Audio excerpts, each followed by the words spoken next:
Hello everyone and welcome to the next sports science video. Today I'm going to be talking about managing sleep patterns at home.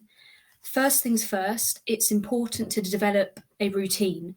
This is routine throughout the whole day, and basically having this routine will actually help you sleep. The reason why is that our bodies work off something called a circadian rhythm. Essentially, this is an internal 24-hour clock. So every process that goes on in our body is triggered by this circadian rhythm. With this circadian rhythm, our body gets used to doing things at a certain time, but this only happens when we follow a routine. So that's why it's really important that we try and wake up at the same time each day and also go to bed at the same time each day, so that we have this routine, within our body, which then makes sleep easier because your body will know, okay, it's now bedtime. I'm used to going to sleep at this time, therefore I'm ready for bed. Hopefully, a lot of you will already have some sort of routine. Obviously, you know when you train, you know when you get up in the morning for, again, either training or school or work. So hopefully, as I say, you've already got some sort of idea of you will go to bed at the same time each day, wake up at the same time. One thing to add is that when you have a day when you're not training or you don't have to get up for school or work, try and get up at the same time as the majority of your days. So say, for example, you get up at 5 for morning training. I know you probably really don't want to do this on your days off, but do try and get up at a similar time, maybe a little bit later. But it's all about keeping that routine to then help you keep that rhythm within your body so that when it comes to bedtime, you'll be ready for sleep. The reason why our body gets into this routine is mainly due to release of hormones.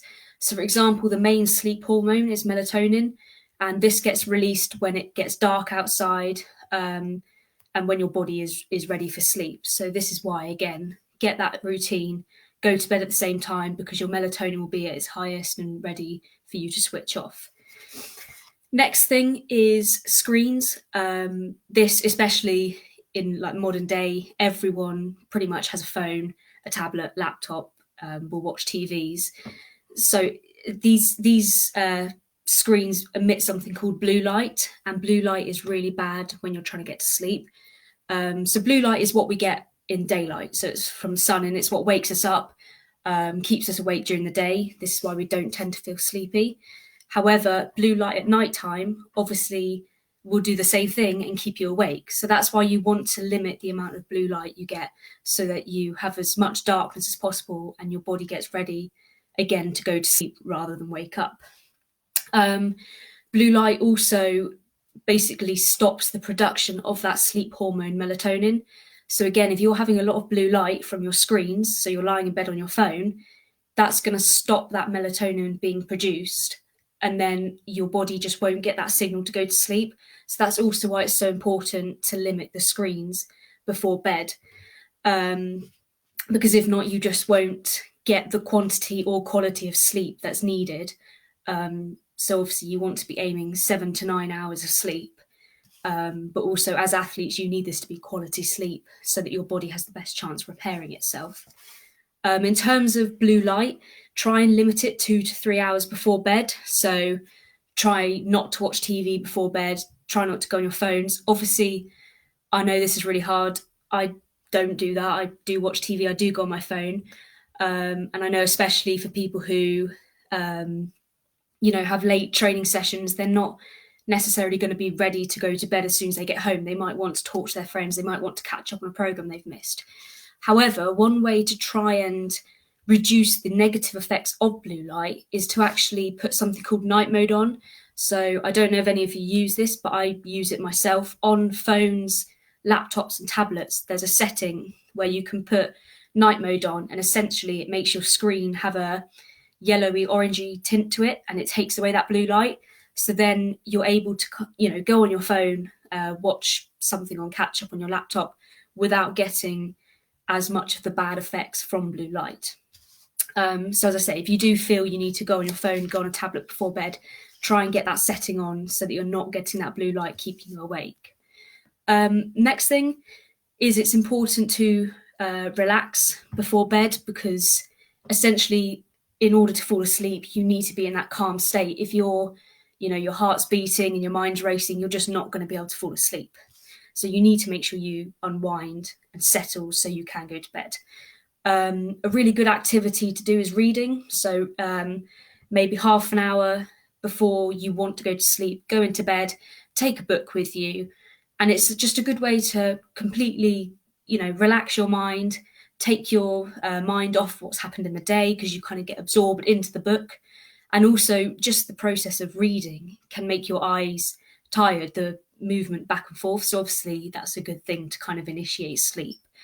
Also, if you experience any kind of anxiety or you have any worries before bed, something I've done myself before when I've got stressed out is write whatever's bothering you down on a bit of paper, or go talk, a parent, a sibling, just talk to someone if not, and get those anxieties and worries out of your head. Because if they're playing on your mind, either you're going to find it hard to get to sleep, or your sleep will be affected, because you're just going to be waking up and feeling anxious and things. So try and get whatever's on your chest, get it out before you go to bed. So if you do, as I say, talk to someone, obviously they can give advice and help you. If you write it down on a bit of paper, you can then scrunch it up, throw it into the bin, and that's kind of then like throwing your worries away. And to do this, it then means when they've kind of gone, your mind can then, relax, and you can then get ready for bed and sleep again. Also, again, going back on a previous talk, is the importance of writing a to-do list.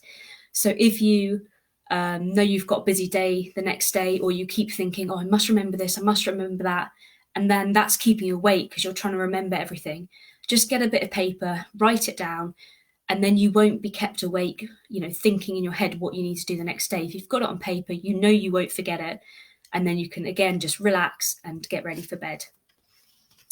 Final thing, which is really important, is sleep hygiene. So practicing good sleep hygiene will promote sleep.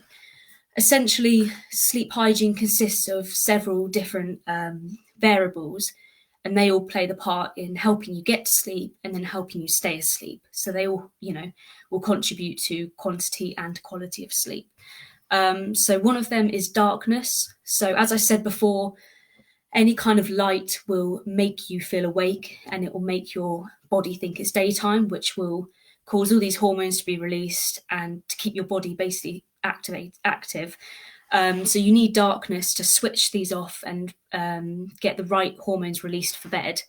So some tips for this: if you have a blackout blind, that's great. Try and make sure it's covered even at the side of the windows. If you don't have a blackout blind, then things like an eye mask can be really good. Try and get a good enough quality one that it kind of sticks, so there's no gaps underneath, because obviously any light that creeps in will either make it harder to get to sleep or will wake you up during the night. For example, when the sun rises, it could wake you up. Also, just a obvious one is kind of turn other lights off in the house. So if there's a hall light on and the light comes in under your door, if it's all right with everyone else in the household, then turn that light off. So again, your room is in complete darkness. Also noise. Pretty obvious, you're not likely to get a good night's sleep if it's noisy. So some good things for that is to wear earplugs. So you can get them pretty cheap. And again, you just roll them up and pop them in your ear. You can also get sound apps. So depending what kind of noise relaxes you, you can get apps that play rain, the waves on the sea. You can also get white noise apps.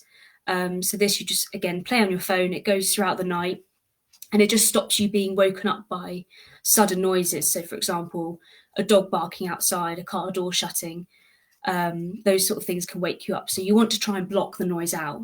Another thing is temperature. So even though, especially kind of at winter and things, obviously you want to be tucked up nice and warm. However, it's not always best when you are asleep to be hot. Your body, the ideal temperature for sleep is kind of around 19 degrees Celsius.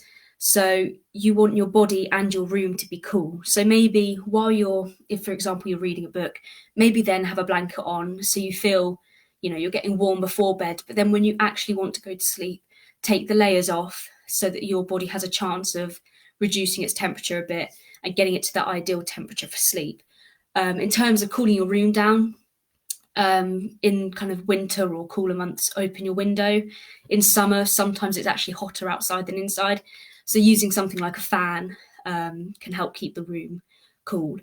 And then the final thing for sleep hygiene is to avoid anything like caffeine or alcohol before bed. Obviously, again, these will just wake you up and kind of get your heart racing, which obviously when you're trying to fall asleep, you don't want. So try and, in terms of caffeine, unless you can deal with it well and you find it doesn't affect you, but if it does affect you, then try and have your cups of tea, cups of coffee before lunchtime, so then your body's got enough time to get out your system, so that when it comes to bedtime, you're not going to be struggling to get to sleep. And alcohol, obviously, for older athletes or parents and things, then again, just try not to have this before bed, because it will actually, even though it might make some people feel sleepy, it will affect the quality and quantity of your sleep. So just try and either cut it out or just don't have it before bed. So I hope that covers, gives you some tips on how to get a better night's sleep and how to fall asleep a bit more easily. If you do have any questions or, again, any tips for yourself, please feel free to comment on the video or drop us an email. Next week, I'll be talking again about sleep, but this time for when you're away at competitions. So we'll just make it a bit more specific to when you're away from home. Please remember also to watch Ellen's next video on Monday. And as I said, I'll be back next Wednesday. Thank you for watching. Bye.